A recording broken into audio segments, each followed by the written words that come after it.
3 years ago, after moving back from Berlin, I had an experience with local law enforcement. I was living in an old family house at the time, but without a car, so typically, even when I was home, there would be no car out front. One afternoon, as I was going through old memories and moving around what seemed like to be 1,000 boxes, the blinds in my spare room were being shifted to and fro, as I was generally just cleaning out the space. My neighbor, an elderly woman, took it upon herself to be the unofficial neighborhood watch. And so seeing the blinds moving back and forth and no car out front in the driveway, she deduced that my home was being burglarized on a Sunday at noon and called the police. As I continued to clean, I was pretty unaware of what was going on outside of my house, but audible and unfamiliar voices prompted me to pause my cleaning activities and to go outside just to see what was going on. The scene that I encountered when I opened my front door is one that I will never forget. 4 police officers with guns drawn, one pointed directly at me, were surrounding my front porch.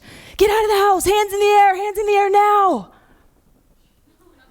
I froze. Up until this point, I had never actually seen a real live loaded gun this close to me, much less had one pointed in my direction. Now I'm here before you today because I obviously survived that encounter. I was able to collect myself enough to answer questions and prove that I had every right to be in that property. But what if I had not looked like me? What if I had not spoken like me? What if the person who opened the door looked like a thug? Whatever image that pops into your head when I use that word, what if the person who opened the door had not been able to collect themselves in the face of grave danger, confusion, and potentially even death to prove that they had the right to be on that property? What if I had expressed rightful anger for being mistreated by police in my own home? What if I had been a black man instead of a black woman? I raise these questions to illustrate the role that behavior plays as it relates to code switching. As a kid, I was inadvertently forced to learn to code switch, and perhaps in my case, that unintentional education saved my life. Code switching as a concept is really interesting. By definition, it's what happens when people who speak multiple languages alternate between 2 or more, oftentimes within the same phrase or sentence. In a more colloquial sense, code switching is what happens when people reflexively or subtly change the way they express themselves. So for someone like me, and I'm sure many of you all here, I thought up until about 4th grade that y'all was the correct contraction for you all. It was only after some point at around 9 or 10 that I learned that you all was the correct way to address a group of people, and that I should absolutely use you all, not y'all, when addressing important people and situations. As our world continues to be connected through technology of all sorts, apps and the Internet of Things and artificial intelligence, I guess code switching makes a lot of sense as people from different backgrounds continue to come into close contact with one another. But when we look more closely at code switching and who's expected to make the switch, we discover a hidden reality. And that reality is that the expectation of code switching threatens true diversity. My first day of 3rd grade was at a new school, as I had recently been accepted to the gifted program, which meant that I would be bused from my neighborhood school of Westside to Tomoka in the next city over. The year was 1992, and so on the first day of class, I proudly donned my favorite Jodeci pleather new boots and my cross-color short set. To say that I stuck out like a sore thumb would be a grave understatement. My new classmates were in polite pastels and ribbons and bows and Kids Gap and Limited 2 fashions. I knew immediately that if I was going to fit in and make friends, I would have to change more than just a few things. So over the course of the next few years, I learned acutely how to do just that. I stopped wearing my Jodeci boots. I started choosing softer colors as opposed to the bright hip-hop colors and fashions that I had chosen previously. I started listening to Green Day, and I eventually learned how to act like my new classmates and eventual friends. Most importantly, though, I learned how to align myself not just so that I fit in, but so that I was culturally compatible. And I didn't know it then, but this is where I learned how to code switch and how to behave and speak in a way that made me a non-threatening person of color. As our society grapples with police brutality and protests against such violence have become synonymous with big brand ad campaigns and pop culture, it's a person's behavior which indicates whether or not they have learned the language of effective code switching. There have been countless instances in recent history where a person's ability or inability to code switch has meant the difference between life or death. Are you all familiar with Henry Louis Gates Jr.? Many people know him as the host of the PBS series Finding Your Roots, and still others may know him as an esteemed Harvard professor.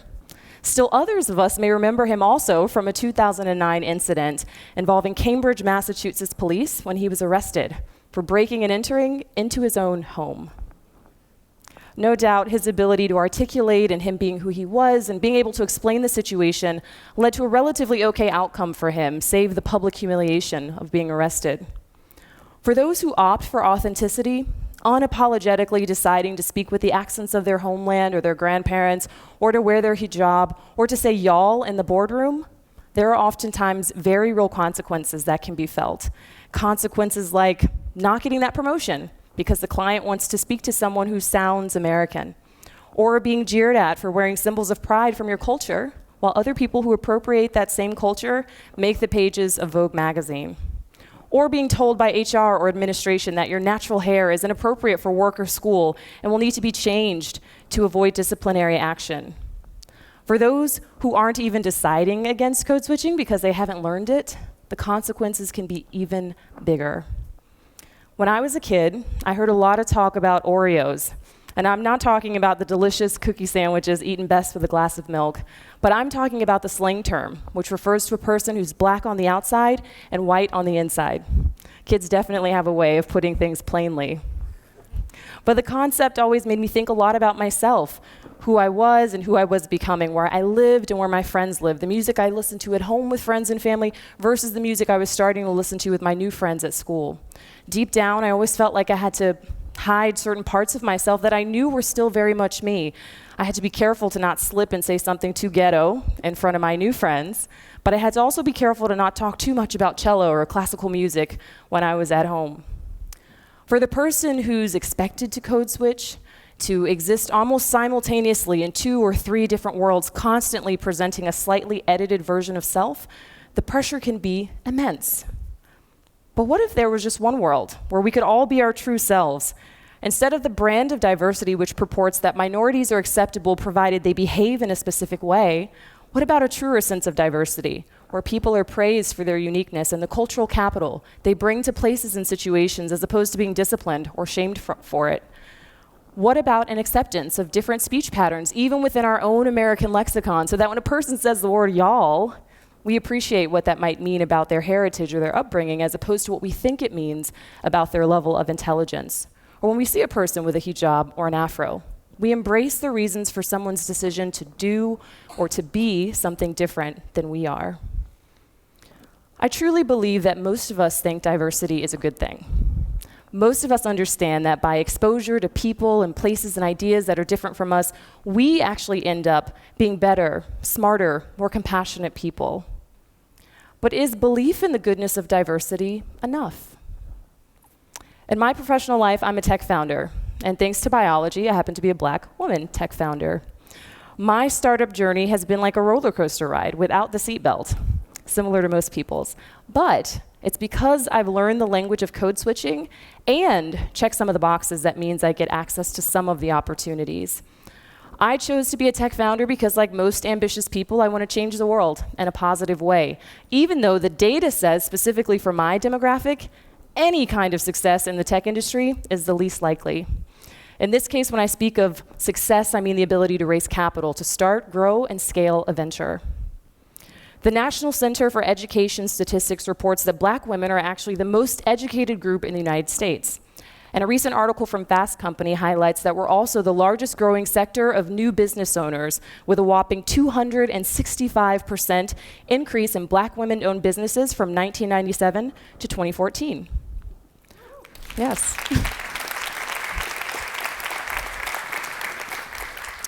Yet, when it comes to who receives the venture capital, particularly in the tech industry, women CEOs get just 2.7%. And women of color CEOs, we get 0.2%, also known as none.